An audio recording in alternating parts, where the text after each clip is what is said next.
ನಮಸ್ಕಾರ ಫ್ರೆಂಡ್ಸ್, ಯಾರೆಲ್ಲ ನನ್ನ ಚಾನಲ್ನ ನೋಡ್ತಾ ಇದ್ದೀರಾ ಸಬ್ಸ್ಕ್ರೈಬ್ ಮಾಡ್ಕೊಂಡು ನೋಡಿ ಪ್ಲೀಸ್. ಹಾಗೆ ಒಂದು ಲೈಕ್ ಕೊಡಿ, ಶೇರ್ ಮಾಡಿ, ಸಪೋರ್ಟ್ ಮಾಡಿ ಫ್ರೆಂಡ್ಸ್.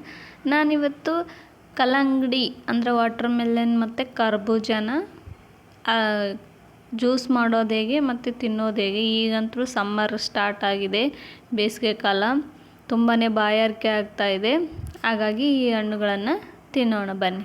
ನೋಡಿಲಿ, ಒಂದು ಅರ್ಧ ನಾನು ಜ್ಯೂಸ್ ಮಾಡಲಿದ್ದಕ್ಕೆ ಎತ್ತಿಟ್ಕೊಂಡಿದ್ದೀನಿ, ಅರ್ಧನ ಕಟ್ ಮಾಡ್ತಾಯಿದ್ದೀನಿ. ನೋಡಿ, ಅದ್ರ ಒಳಗೇ ಕಲ್ಲಂಗಡಿ ಒಳಗೇ ಈ ಥರ ಕಟ್ ಮಾಡ್ಕೊಂಡು ತಿನ್ನೋದ್ರಲ್ಲಿ ಮಜಾನೇ ಇರುತ್ತೆ. ಹಾಗಾಗಿ ನಾನು ಅದೇ ರೀತಿ ನಿಮ್ಗೆ ತೋರಿಸ್ತಾ ಇದ್ದೀನಿ. ನೋಡಿ, ಇಲ್ಲಿ ಕಟ್ ಮಾಡಿ ಕೆಳಗಡೆನ ಎಲ್ಲನೂ ಹಾಕ್ಕೊಳ್ತಾ ಇದ್ದೀನಿ. ಆನಂತರ ಅದರೊಳಗೇ ಸೇರಿಸ್ತೀನಿ. ನೋಡಿ, ಈಗ ಎಲ್ಲ ಬೀಜ ತೆಗ್ದಿದ್ದೀನಲ್ವ, ತೆಗ್ದು ಈ ರೀತಿ ಇಟ್ಕೊಂಡಿದ್ದೀನಿ. ಇದಕ್ಕೆ ನಿಮಗೆ ಇಷ್ಟೇ ಬೇಕಂದರೆ ಕರ್ಬೂಜ ಬೇಡ ಅಂತಂದರೆ ಇಷ್ಟಕ್ಕೇ ಸ್ವಲ್ಪ ಮೇಲ್ಗಡೆ ಚಾಟ್ ಮಸಾಲ ಅಥವಾ ಉಪ್ಪನ್ನು ಹಾಕ್ಕೊಂಡು ಇಷ್ಟಿನಿ. ನಮಗೆ ಚಾಟ್ ಮಸಾಲ ಇಷ್ಟ ಆಗಲ್ಲ, ಹಾಗಾಗಿ ನಾನು ಇಲ್ಲಿ ಉಪ್ಪನ್ನು ಸೇರಿಸ್ಕೊಂಡು ತಿಂತಾಯಿದ್ದೀನಿ. ನೋಡಿ, ಇಷ್ಟೇ ಬೇಕಂದರೆ ತಿನ್ನಿ. ಆನಂತರ ಇಷ್ಟು ಆದಮೇಲೆ ಕರ್ಬೂಜನ ಕಟ್ ಮಾಡ್ಕೊಳ್ಳೋಣ.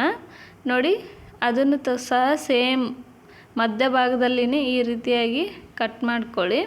ಒಂದು ಅರ್ಧ ಎತ್ತಿಟ್ಕೊಂಡಿದ್ದೀನಿ ಜ್ಯೂಸ್ಗೆ ಅಂತ, ಇನ್ನು ಅರ್ಧ ಕಟ್ ಮಾಡ್ಕೊಂಡು ತಿನ್ನೋಣ. ಹಾಗೆಯೇ ತುಂಬ ಟೇಸ್ಟಿಯಾಗಿರುತ್ತೆ. ಹಾಗೆ ಮಧ್ಯಾಹ್ನ ಟೈಮಲ್ಲಿ ಈ ಥರ ತಿಂತಾಯಿದ್ರೆ ಮಜಾನೇ ಬೇರೆ ಇರುತ್ತೆ. ನೋಡಿ, ಇಲ್ಲಿ ಮಧ್ಯಭಾಗದಲ್ಲಿ ಬೀಜಗಳನ್ನೆಲ್ಲ ತೆಕ್ಕೊಂಡು ಸೇಮ್ ಕಲ್ಲಂಗಡಿ ಯಾವ ರೀತಿ ಕಟ್ ಮಾಡ್ಕೊಂಡಿದ್ವಲ್ಲ ಅದೇ ರೀತಿನ ಕರ್ಬೂಜನೂ ಸಹ ಕಟ್ ಮಾಡ್ಕೊಂಡಿದ್ದೀನಿ. ನಿಮಗೆ ಇದೇ ಥರನೇ ಸಾಕಪ್ಪ ಅಂದರೆ ಹೀಗೇ ತಿನ್ಬೋದು. ಈಗ ಬೇಡಪ್ಪ ಅಂತಂದರೆ ನೋಡಿಲಿ, ಎರಡನ್ನು ಆಗಲಿ ಕಲ್ಲಂಗಡಿ ಕಟ್ ಮಾಡಿಟ್ಕೊಂಡಿದ್ದೆ, ಆ ಕಡೆ ಕರ್ಬೂಜ ನೋಡಿ ಅದರೊಳಗೇ ಹಾಕ್ಕೊಂಡು ತಿಂದರೆ ನೋಡಲಿಕ್ಕೇ ಎಷ್ಟು ಚೆನ್ನಾಗಿ ಕಾಣ್ತಿದೆ ಅಲ್ವಾ. ಈಗ ನೋಡಿ, ಇದನ್ನು ಖಾಲಿ ಮಾಡಿ ಅದರೊಳಗೆ ನೋಡಿ ಈ ರೀತಿಯಾಗಿ ಹಾಕ್ತಾಯಿದ್ದೀನಿ. ನೋಡಿ, ನಾನು ಪೀಸ್ಗಳನ್ನು, ಕಲ್ಲಂಗಡಿ ಪೀಸ್ಗಳನ್ನು ನೋಡಿ ಈ ರೀತಿಯಾಗಿ ಹಾಕ್ಕೊಳ್ಳಿ, ತುಂಬ ಚೆನ್ನಾಗಿ ಬರುತ್ತೆ. ಇದ್ರ ಮೇಲ್ಗಡೆನೇ ಸ್ವಲ್ಪ ಕರ್ಬೂಜನೂ ಸಹ ಸೇರಿಸ್ಕೊಳ್ಳಿ.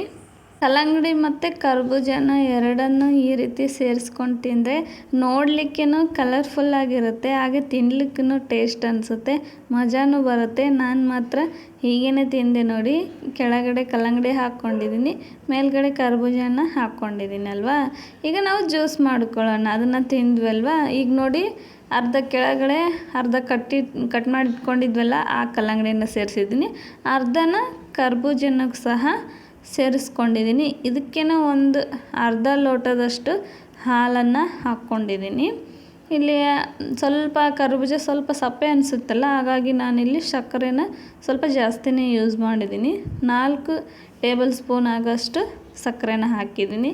ಈಗ ನೋಡಿ, 2 ಸಲ ಹಾಕಿನಲ್ವ, ಈಗ 3ನೇದು, ಆನಂತರ ಲಾಸ್ಟ್ 4 ಚಮಚನ ಸಕ್ಕರೆನ ಯೂಸ್ ಮಾಡ್ಕೊಂಡಿದ್ದೀನಲ್ವ. ಈಗ ಅದನ್ನು ಸೋಸ್ಕೊಳ್ಳೋಣ ನಾವು ಜ್ಯೂಸನ್ನು ಚೆನ್ನಾಗಿ. ಯಾಕಂದರೆ ಬೀಜ ಒಂದೊಂದು ಕಡೆ ಉಳ್ಕೊಂಡಿರ್ತಾವಲ್ಲ, ಮತ್ತು ಅದು ಬಾಯಿಗೆ ಸಿಕ್ಕರೆ ಚೆನ್ನಾಗಿ ಕಾಣಿಸಲ್ಲ, ಹಾಗಾಗಿ ಎಲ್ಲವನ್ನು ಸೋಸ್ಕೊಳ್ಳಿ. ನೋಡಿ, ಈ ರೀತಿಯಾಗಿ ಚೆನ್ನಾಗಿ ಸೋಸಿದ ನಂತರ ಜ್ಯೂಸ್ ನೋಡಿ ಈಗ ಇಷ್ಟು ಬಂದಿದೆ ನೋಡಿ ನಮಗೆ. ಈಗ ಅದನ್ನು ಒಂದು ಗ್ಲಾಸ್ಗೆ ಹಾಕ್ಕೊಳ್ಳೋಣ. ನೋಡಿ, ಹಾಕ್ತಾ ಇರಬೇಕಾದ್ರೇ ನೋಡಿ ಎಷ್ಟು ಚೆನ್ನಾಗಿ ಬಂದಿದೆ. ನಾವು ನೀರು ಸೇರಿಸಿಲ್ಲ, ಏನಿಲ್ಲ, ಆದ್ರೂ ಎಷ್ಟು ಚೆನ್ನಾಗಿ ಬಂದಿದೆ ನೋಡಿ. ಅದೇ ಸೂಪರಾಗಿ ಬಂದಿದೆ ಅಲ್ವಾ. ನೋಡಲಿಕ್ಕೆ ಕಲರ್ಫುಲ್ಲಾಗಿ ಕಾಣ್ತಾ ಇದೆ. ಮಕ್ಕಳಿಗೆ ಸಾಯಂಕಾಲ ಈ ಟ್ಯೂಷನು ಅಥವಾ ಸ್ಕೂಲಿಂದ ಬಂದಿರ್ತಾರಲ್ವ, ಇವಾಗ ಬೇಸಿಗೆ ಕಾಲ ಬಂದ ತಕ್ಷಣ ಈ ಥರ ಒಂಥರ ಜ್ಯೂಸ್ ಕುಡಿದ್ರೆ ಅವ್ರಿಗೂ ಸ್ವಲ್ಪ ಎನರ್ಜಿ ಬಂದಂಗೆ ಆಗುತ್ತೆ. ನಾನು ಮೇಲ್ಗಡೆ ಸ್ವಲ್ಪ ಕರ್ಬೂಜ ಪೀಸ್ಗಳನ್ನು ಹಾಕ್ಕೊಡ್ತಾ ಇದ್ದೀನಿ ಮಕ್ಕಳಿಗೇ. ಒಂದು ಸಲ ಎನರ್ಜಿ ಬಂದಂಗೆ ಆಗುತ್ತೆ, ಹಾಗೆ ಸ್ವಲ್ಪ ಲೈಟಾಗಿ ಅವ್ರಿಗೆ ಹಸಿವು ಕೂಡ ಆಗಿರುತ್ತೆ. ಈ ತಣ್ಣನೆಂದು ಬೇಕಾದರೆ ನೀವು ಐಸ್ ಕ್ಯೂಬ್ ಹಾಕಿನೂ ಕೊಡ್ರಿ, ಹೊಟ್ಟೆಗೆ ಸ್ವಲ್ಪ ತಣ್ಣಗೆ ಅನಿಸುತ್ತೆ, ಅವ್ರಿಗೂ ಸಮಾಧಾನ ಅನಿಸುತ್ತೆ ಆವಾಗ. ನೋಡಿ, ತೋರಿಸ್ತಾ ಇದ್ದೀನಲ್ವ, ಜ್ಯೂಸ್ ಅಂತೂ ಮಸ್ತ್ ಬಂದಿತ್ತು. ಸೇಮ್ ಅಂಗಡಿ ಒಳಗೇನಿದೆ. ನಾವು ನೋಡಿ ಮನೆಯಲ್ಲಿ ನ್ಯಾಚುರಲಾಗಿ ಮಾಡ್ಕೊಂಡು ಕುಡಿಯೋದ್ರಿಂದ ಆರೋಗ್ಯವಾಗಿ ಇರುತ್ತೆ. ಹಾಲು ಸಕ್ಕರೆ ಎಲ್ಲ ಚೆನ್ನಾಗೇ ಇರುತ್ತೆ. ಇಲ್ಲಿ ನೋಡಿ, ನನ್ನ ಮಕ್ಕಳಂತೂ ಕುಡಿತಾ ಇದ್ದಾರೆ, ಎಂಜಾಯ್ ಮಾಡ್ತಾ. ನೋಡಿಲಿ, ಸೂಪರ್ ಅಂತ ಇದ್ದಾರೆ. ಸಬ್ಸ್ಕ್ರೈಬ್ ಮಾಡೋದನ್ನು ಮರಿಬೇಡಿ. ವಿಡಿಯೋ ನೋಡಿದ್ದಕ್ಕೆ ಥ್ಯಾಂಕ್ ಯು.